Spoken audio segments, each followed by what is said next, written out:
শুনো, মা ঘুমাইতেছেন, আমি একটু ওই বাড়ি থেকে আইতাছি। তুমি কিন্তু ঘরে ঢুকবা না, আমি অহনি ফিরে আসো।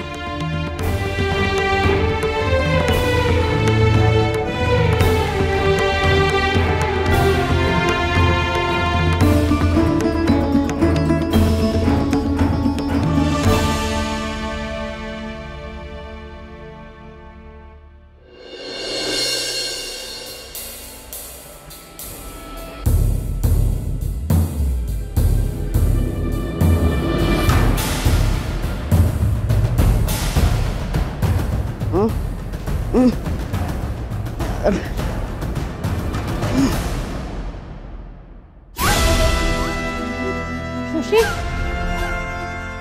শশী,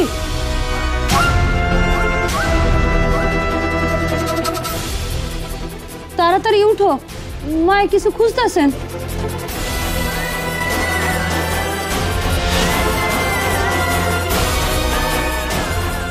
মা দোহাই আপনি, আপনি একা উঠবেন না। এখনো এইখানে আসো?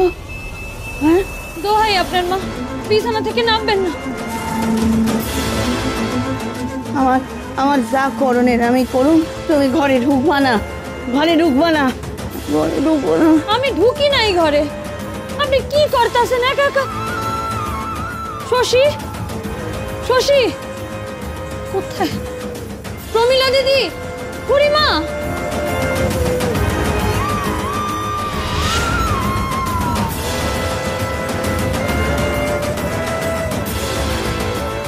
শশী, মা,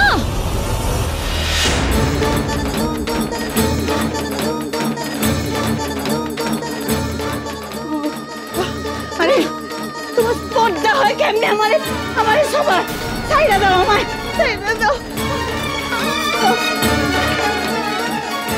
মা, আপনি কইরা যাবেন তো? ও সাহস হয় কেমনে আমারে সবার? আপনি শান্ত হন, শান্ত হন না। আমার যে আর কোনো উপায় ছিল না। কিসের উপায় ছিল না? কি হইতো? উদয় বাবনি মাথা কইরা কইরা মরতো, মরতো, সে অনেক ভালো হইতো তোমার হাতে স্পর্শের টিকা। শশী, শশী, আমার কল ঘরে লয়ে যাচ্ছ, গঙ্গা জল আন, আমার আমার স্নান করতে হইব, পাপ মুছতে হইব, পাপ। এত রাইতে আপনি স্নান করবেন? উপায় কি আর রাখছে? স্নান করতেই হইব। শশী, শশী হচ্ছে মামা, বড় মাকে ধরুন না। কল ঘরে লইয়া চল। কি হয়েছে তোমার? কল ঘরে যাবো, গঙ্গা জল, গঙ্গা জল আন, পাপ লাগছে, সারা শরীরে আমার পাপ লাগছে।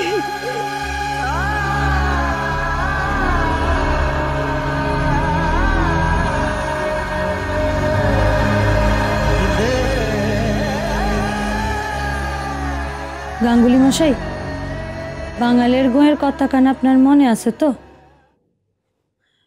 আপনি আমার লগে ছিলেন, আমি মেডিকেল কলেজে আমার ঠাঁই কইরা নিছি। আপনি এমন কইরাই আমার পাশে থাকেন, মায়ের মনেও কাদম্বিনী একদিন ঠিক জায়গা কইরা লইব। মা আমারে ঠিক বুঝবেন, আমি জানি।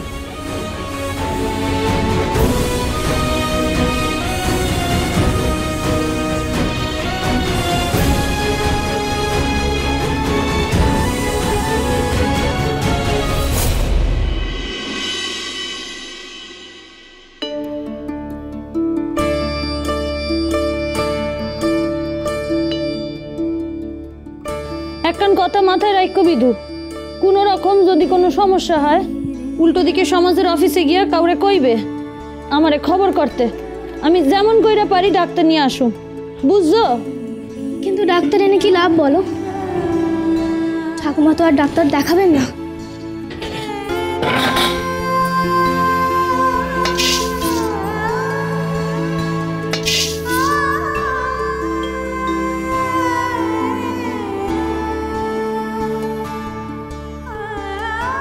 ডাক্তার মায়ের বাইরে থেকে দেখবো, লক্ষণ বুঝে ওষুধ দিব। যেমন কইরাই হোক মায়ের পেটে ওষুধ খান পৌঁছানো দরকার। বারবার কি প্রসাদে মিশিয়ে ওষুধ খাওয়াবে? তা কেন, খাবারের মধ্যে খাইবেন। মোট কথা রোগীর পেটে ওষুধ যাইতে হইব, সেইটাই আসল কথা।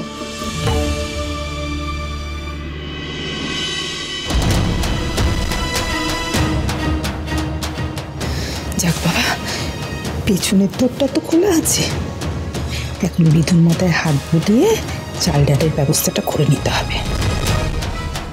মাগো, সেই ভিন্ন বাড়িতে যেতে হলো, এখন কি নিজেদের চাল ডালটাও কিনে খেতে হবে নাকি? কখনো না, এদের হেসেল থেকেই সবকিছু জোগাড় করতে হবে।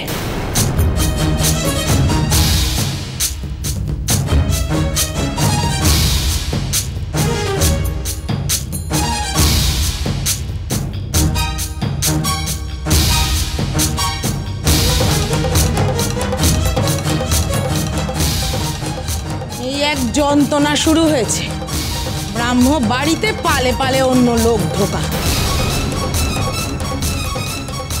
কিন্তু ঠাকুমা যদি একবার জানতে পারে।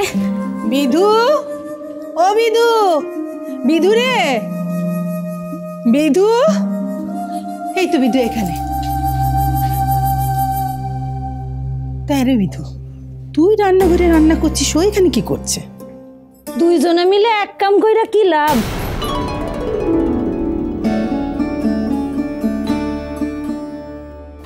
লাইকাই আমি ওরে বাইরে থেকে সাহায্য করতেছি।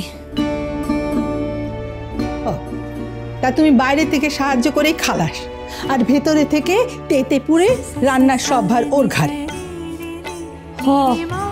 হকগোল কিছু, হকগোল ভার ওরই ঘাড়ে। আমি তো সইলাই যামু, ওরই তো সব কিছু করতে হইব। ও, তুমি আজ কলেজে যাবে বুঝি? না গিয়া তো উপায় নাই। ও মা গো, অসুস্থ শাশুড়িকে ঘরে ফেলে রেখে তুমি এখন ধীরে ধীরে করে কলেজ যাবে? আচ্ছা, কোনো চিন্তা নেই তোমার? কেন হইব? আপনারা তো আছেন, কাল কইলেন না আপনারা ওনারা দেখবেন। আমার তো হকগোল চিন্তা সইলা গেছে। কেমন ধারার মেয়ে মানুষ আমি বুঝি না বাপু।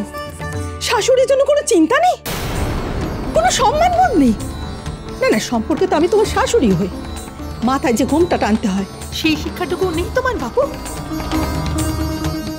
শাশুড়ি তো মায়ের মতন, মায়ের সামনে মাথায় কাপড় টানার কি আছে? যত সব বেম্বদের কাণ্ড কারখানা, কথা বলতেও গাড়িরই করে। ও বিধু, বিধু, ওই খানিকটা চাল পুটলিতে করে আমাকে দিয়ে দে দেখি। এখানকার হেসেলের রান্না তো আমরা সব খাবো না। ওদিকে মনি আর প্রমিলা দিদির কাছে বসে আছে, তাই আমাকে এখানে আসতে হলো। চাল ডাল দে না, দে।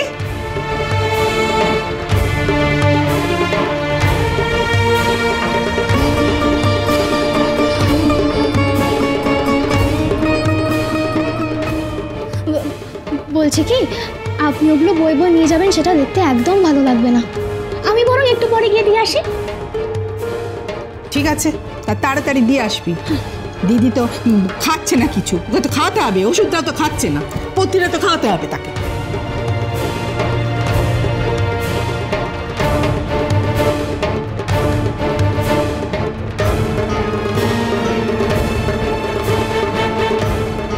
বিধু, এগুলো আমি ফেলায় আসি। তুমি দাঁড়াও, তুমি দাঁড়াও, তুমি এগুলো আমাকে দাও, আমি ফেলে দেবো। তুমি এখন যাও, গিয়ে তৈরি হয় নাও। হ্যাঁ ঠিক আছে, যাই।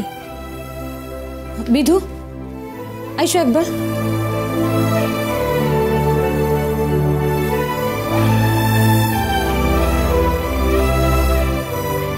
এই টাকা কয়খান তুমি রাখো, চাল ডাল কিনে নিও।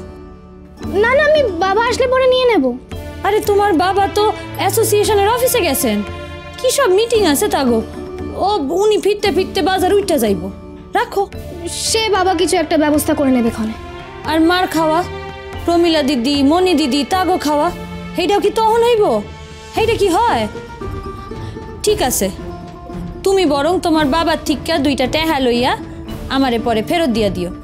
অহন এই টাহাটা রাখো, শ্রীনাথ দাদা আসবো, তারে কইও চাল ডাল কিনা দিবে, ঠিক আছে? বাবা, এই মেয়ে তো শুধু দ্বারকাকে আঁচলে বাঁধেনি, টাকা পয়সাও বেঁধেছে। তাই তো এই মেয়ের হাতে টাকাও থাকে এমন যখন তখন দেবার জন্য। প্রথম